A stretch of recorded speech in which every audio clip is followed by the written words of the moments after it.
Welcome to the latest in our series of TopMedTalks 2.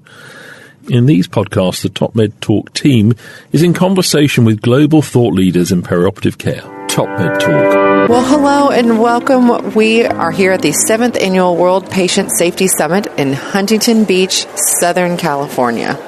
I'm Desiree Chappell, host of TopMedTalk, and I'm joined with Monty, the editor-in-chief of TopMedTalk. Who today appears to be the sound engineer. You are the sound engineer, Monty. You're doing a fabulous job. You are. I hope this gets recorded successfully. You're working well under the stress. It's gonna be recorded. I see it right now. It's good. You hit the button. Yeah, I don't know if it's recording well, but on the air. Yeah. So we've been talking about it because we just have to say this now. Just much like we've been eating calamari at every single restaurant we've been to, we're going to talk about the weather on every single time because we're in SoCal, and it's gorgeous right now. But we've experienced some rain in Southern California. It's been horrible. So we're going to enjoy the weather maybe later today. We might have you to think? We'll have to let the ice cream van go. They're trying to get people to go back into the room, and there's a man here who's got a glockenspiel with him. So. He looks like he's having fun playing around. Anyway, well, we are so fortunate to have a dear friend of TopMedTalk, Lynn Reede, who is the Chief Clinical Officer with the AANA. Lynn, thank you so much for joining us. Desiree, Monty, so good to be with family. It is. That's what we are. And every time we're around, I'm like, Lynn, I got to get you on here. Let's talk. And we always run out of time because that's just who we are. Our shared passion for excellence, right? That's right. We're both running around crazy. But we have this chance to sit down and chat. I think being here at the Patient Safety Movement Foundation Summit and the fact that it is a multidisciplinary approach to patient safety is really important. That's really important to both of us. I think to take a look at what we're doing maybe in the AANA with that collaborative, multidisciplinary approach to care and how maybe some of the initiatives that we're leading or that we're trying to get started, that really does bring us together to be able to work collaboratively with colleagues, physicians, non-physicians, patients, really. So, Lynn, what's going on with the AANA right now? What are we doing with some of these initiatives? Well, I think to your point, Desiree, the most important thing is taking care of patients. Just how can we drive our ability to link with others across the care setting, the very diverse areas that we provide care, whether it's from the office setting through the academic medical centers, so the community hospitals, rural, urban, the military, also trying to keep that patient from really experiencing pain in a way that we can desensitize their experience that opioids are never necessary, right? So that we can contribute to moving from an opioid crisis to a country that really perceives pain differently and care for ourselves. So the AANA is involved in multiple areas through our Enhanced Recovery Shared Interest Group that you and I work together with, whether it's the American Society of Enhanced Recovery, the CRNA Committee, Evidence-Based Perioperative Medicine, and with the Anesthesia Patient Safety Foundation. That's something you're involved in. And that's really why I'm here with the Anesthesia Patient Safety Foundation as well as the AANA, but to look at the patient safety movement and how can we join or consider another collaborative or the work that they're doing and integrate it into what we're doing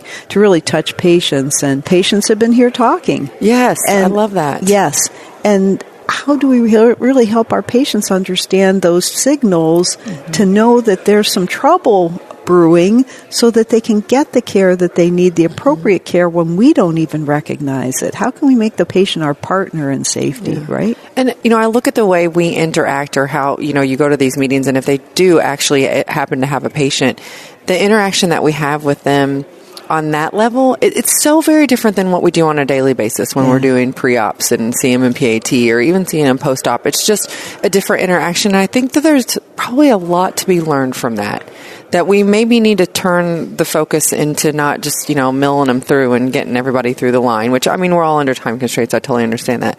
But to actually sit and have a conversation with somebody to learn about what's important to them, and that's the way we're going to guide care. Exactly. And that's what I'm learning from seeing these interviews with patients. The interaction is so very different. Time. Yeah, we talked about that yesterday. It was a very poignant moment that we talk all about how we can really pause and really set up systems to take good care, but then that production pressure to keep getting things done,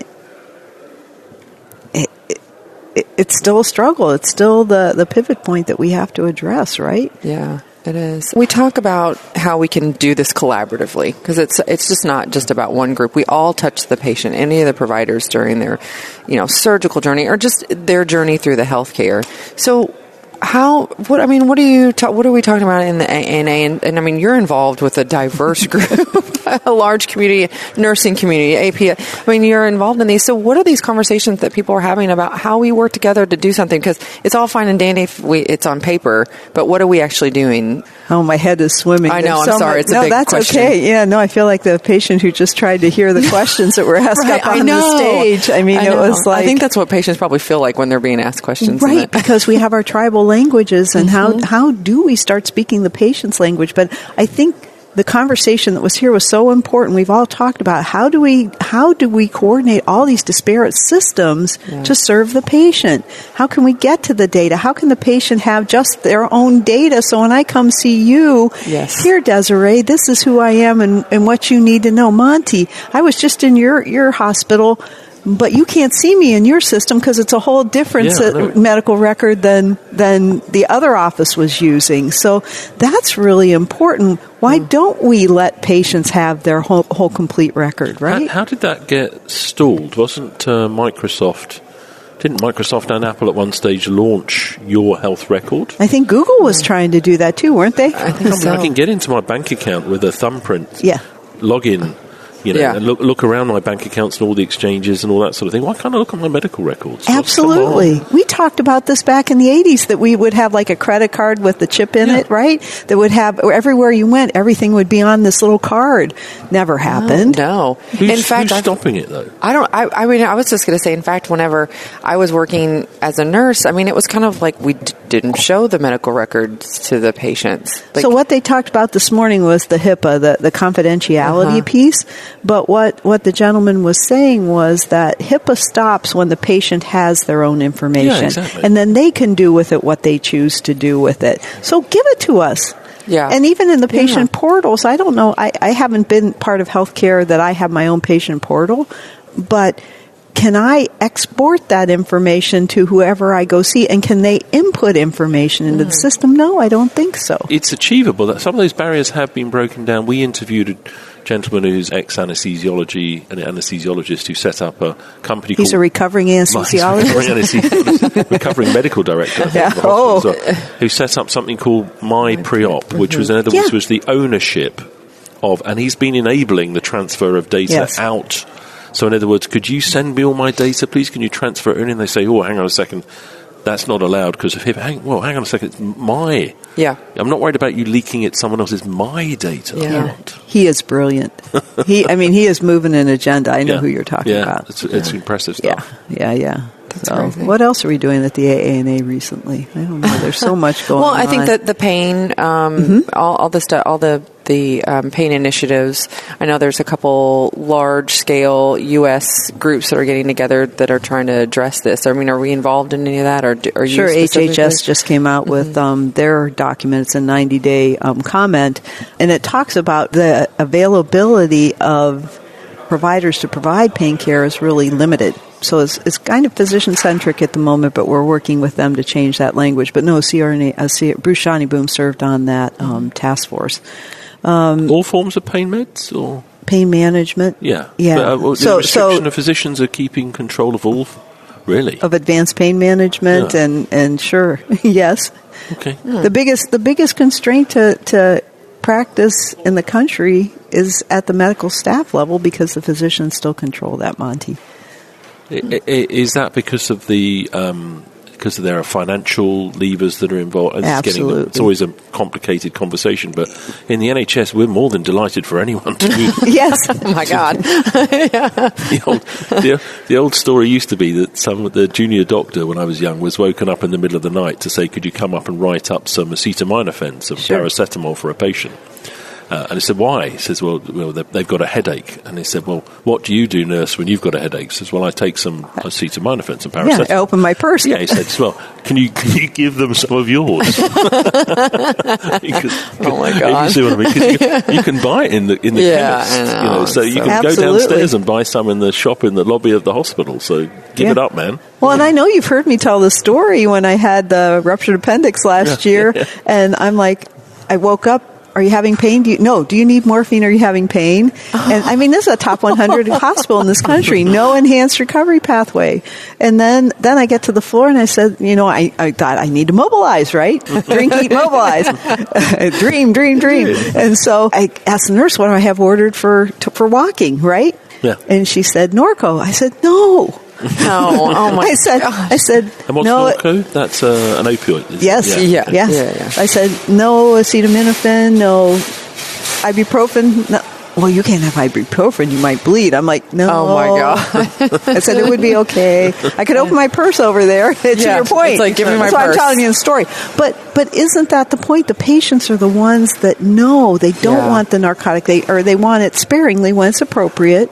They want to be able to manage their discomfort in a very healthy way so they can think, walk, not fall. And you haven't crossed that bridge? You don't... Because we do let people have stuff in their bedside locker that they would normally have access to at home.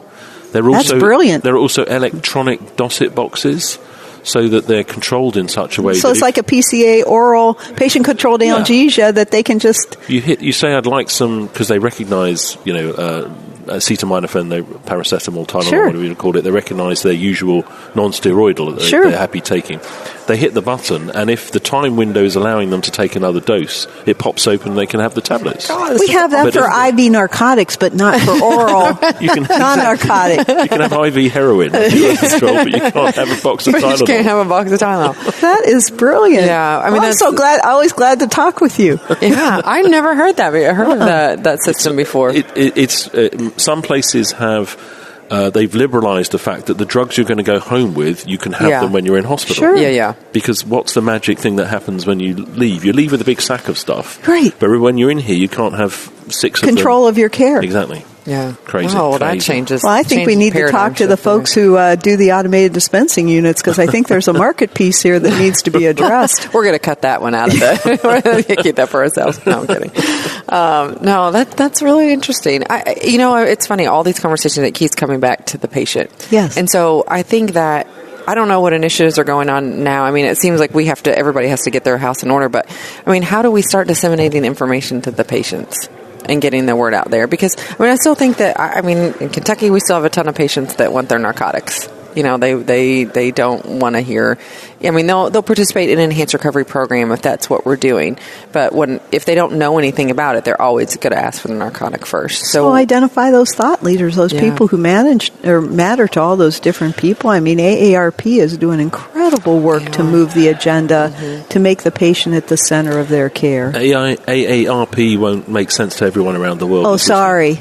What is it? The American Association of Retired People. Oh, that, yeah. And I'm old enough, Monty. I'm a member. But I'm not retired. But really, at 50, you can join the AARP. I would say it's 50, isn't it? And they're huge in brain health. They're a partner with the ASA and industry, Medtronic, to really look at how do we maintain patients' blood pressure specifically intraoperatively so that we protect the noggin, right, the head, so you can return to drinking, eating, and mobilizing. Right? And they're a powerful lobby? Yes. Yeah. Oh, incredibly. Tens of millions of members, as I understand. Yeah. No, it's not expensive to join, and they're a huge policy advocate. They they are a voice in D.C., with payers, with policy folks, legislators, are very respected. We actually talked to Sarah Locke, who's at ASA with Lee, and talking about the Brain Health Initiative and what they're doing together. I think that is a great collaboration. She is a powerhouse. She is. She was fantastic. Yeah, they ran a collaborative at Hatchery.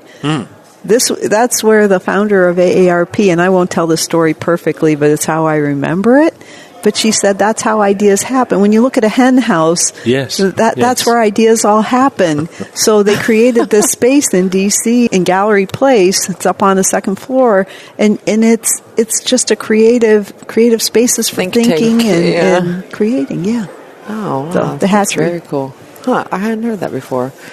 Really, real quick. Yes, what ma'am. is the new role that you're taking on? Because Okay. you're leaving the AANA, and I'm crying right now. No, I'm not leaving. I'll be in a smaller role, Yeah. but hopefully still contributing mightily to the work that we're doing. Yeah. Because you've done so much for, honestly, right. for our organization. Well, thank you. We really Well, that's appreciate because I have great friends to collaborate with, like you two, and all that goes with us. Yeah, right. This is like the Verizon network. The three of us sitting here. There's like thousands of people back here.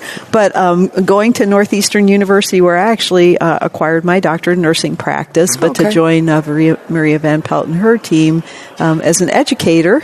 Nice. Associate professor, and I don't know what all goes with that title yet, all to be learned. Hopefully a pension. Yes, indeed, no doubt. Monty. Yes, indeed.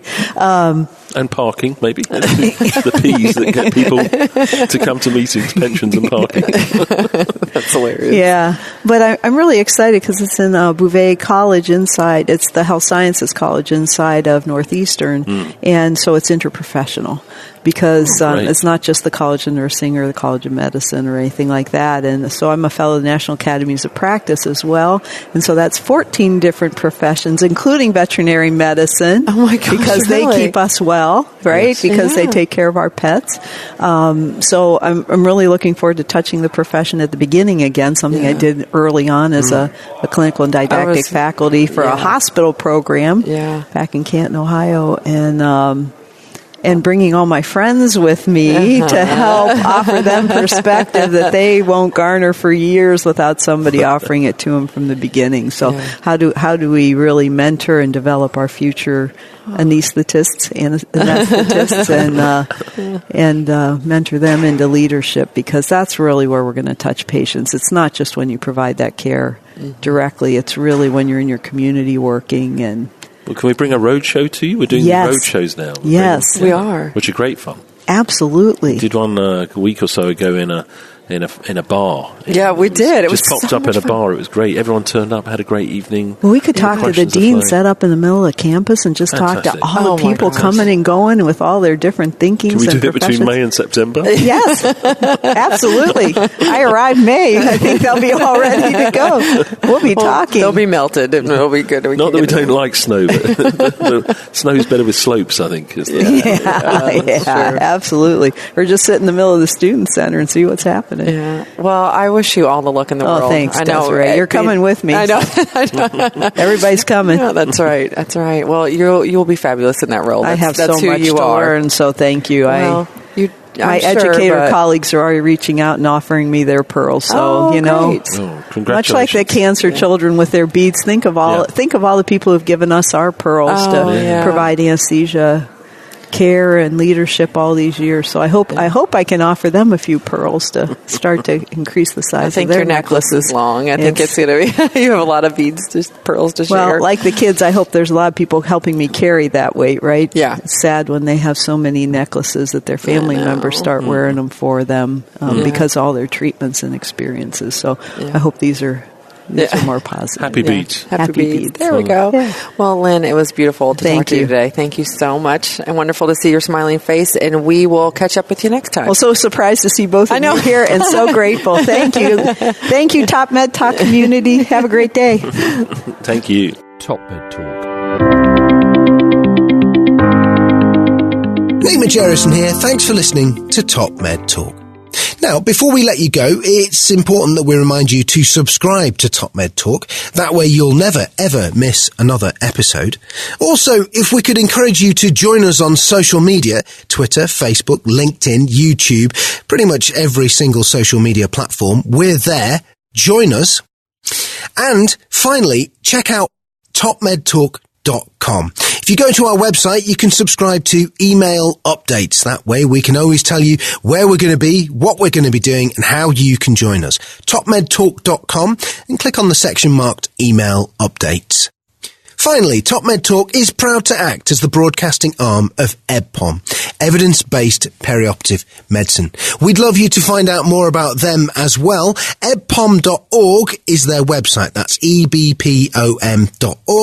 And if you go to ebpom.org/meetings, you can find out about some of the wonderful meetings that we attend and cover across the year here on Top Med Talk.